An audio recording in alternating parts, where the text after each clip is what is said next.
जय माता दी दोस्तों। चलिए आज मैं बताने जा रही हूँ यमराज के बारे में।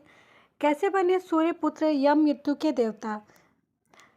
आज हम आपको सूर्यपुत्र यम के यमराज यानी कि मृत्यु के देवता बनने से बहुत ही रोचक कथा बताने जा रहे हैं। हिंदू धर्म में यमराज को मृत्यु का देवता माना जाता है।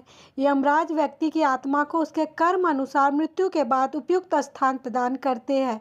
यानी कि अगर किसी व्यक्ति ने अच्छे कर्म किए हैं तो उसकी आत्मा को स्वर्ग में स्थान प्राप्त होगा।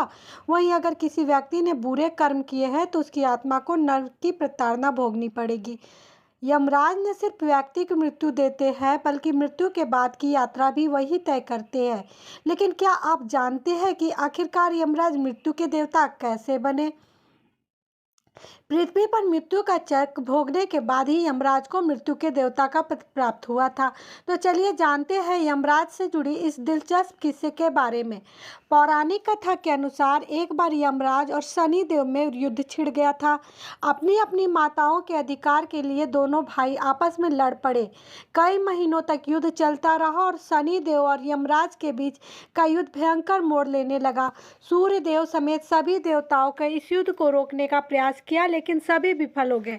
चूंकि शनि देव को बालावस्था से ही यम महादेव का आशीर्वाद और उनकी कृपा के साथ साथ उनके द्वारा दी गई दिव्य शक्तियां प्राप्त थी, लिहाजा शनि देव ने यमराज के परास्त कर दिया और उन्हें अपने दंडास्त्र से मृत्यु के घाट उतार दिया।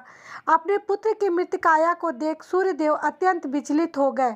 सूर्यदेव और उनकी दोनों पत्नियों देवी संज्ञा और देवी छाया ने महादेव का आवाहन किया और महादेव को प्रकट होने पर उन्हें पुनः यम को जीवित करने का आग्रह किया। महादेव ने सूर्यदेव की प्रार्थना को ठुकराते हुए उन्हें यह समझाया कि मृत्यु अटल सत्य है और एकमात्र उनके पुत्र के लिए वह इस असत्य को परिवर्तन नहीं कर सकते हैं।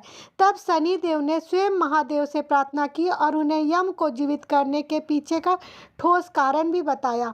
शनि देव ने भगवान शिव को कहा कि 1 माह के बाद मृत्यु के देवता या दायित्व संभालने के लिए महादेव स्वयं देवताओं में से किसी का चयन करने वाले थे। इस चयन के आधार होता है मृत्यु के चक्र को पूरा करना। यम देवता पुत्र है किंतु उन्हें किसी भी प्रकार की दैवीय शक्ति प्राप्त नहीं हुई थी। इसी कारण से वह अमृत से वंचित थे और उनकी मृत्यु हुई। इस तरह यम ने मृत्यु का चक्र सर्वप्रथम पृथ्वी पर पूरा कर लिया। इस आधार पर महादेव को यम को न सिर्फ जीवित करना चाहिए बल्कि उन्हें मृत्यु के देवता भी बनाना चाहिए।